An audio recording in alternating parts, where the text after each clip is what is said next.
નમસ્કાર, હું મંગળુભાઈ ભગત, સુરેન્દ્રનગર જિલ્લા કોંગ્રેસ ઉપપ્રમુખ. અત્યારે આપણે વોર્ડ નંબર 3ની અંદર ઊભા છીએ અને 100 મહિના પહેલા જે આ રોડ આગળની શેરીમાં જે નવો બનેલો છે મેઇન રોડ અને પાછળની શેરીમાં જૂનો રોડ છે, તો એમના એન્જિનિયરની એવી અણઆવડતથી જે રોડ બનાવ્યો છે, આ રોડ નીચો રાખી દીધો, આ રોડ ઊંચો કરી નાખ્યો, તો પાણીની આવક આ બાજુથી આવે છે અને આ પરિસ્થિતિ દર ચોમાસાની અંદર અને ગટરના પાણીની વ્યવસ્થા કાયમ માટે આયા પરિસ્થિતિ ખરાબ છે.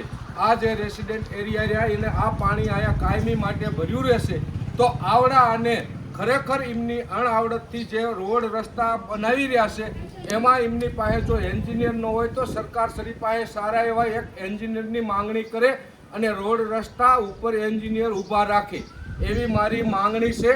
અને આ જનતાને જે તકલીફો છે એ જનતા બોલશે. ક્યાં ગયા ભાઈ? હાલો, આ રસ્તો મોટો થઈ ગયો હો, ઊંચો થઈ ગયો, બોલો થઈ ગયો હો. આ શેરીમાં આખી શેરીમાં ખાડો થઈ ગયો, પાણી નિકાલ નથી. બાપે ધીમે બોલું દેશ.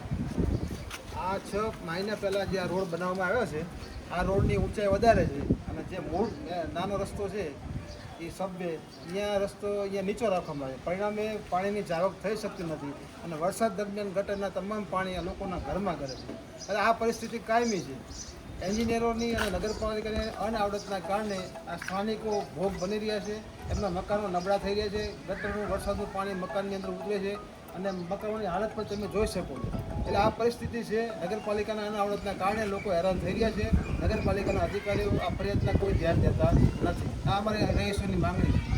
તો અત્યારે આવું ને આવું તો આખા ગામની અંદર એમના એન્જિનિયરો વગરના રોડ રસ્તા પાણી ભૂગર્ભ ગટરના કામ ચાલતા હોય છે, તો અમારે મહેરબાની કરીને નગરપાલિકાને અને સરકારશ્રીને કહેવું છે કે એમના એક સારા એવા એન્જિનિયર રોડ રસ્તા ઉપર રાખે અને એમને લેવલ મેળવી અને વ્યવસ્થિત કોઈને નુકસાન ન થાય એવા રોડ રસ્તા બનાવવાની માંગણી છે.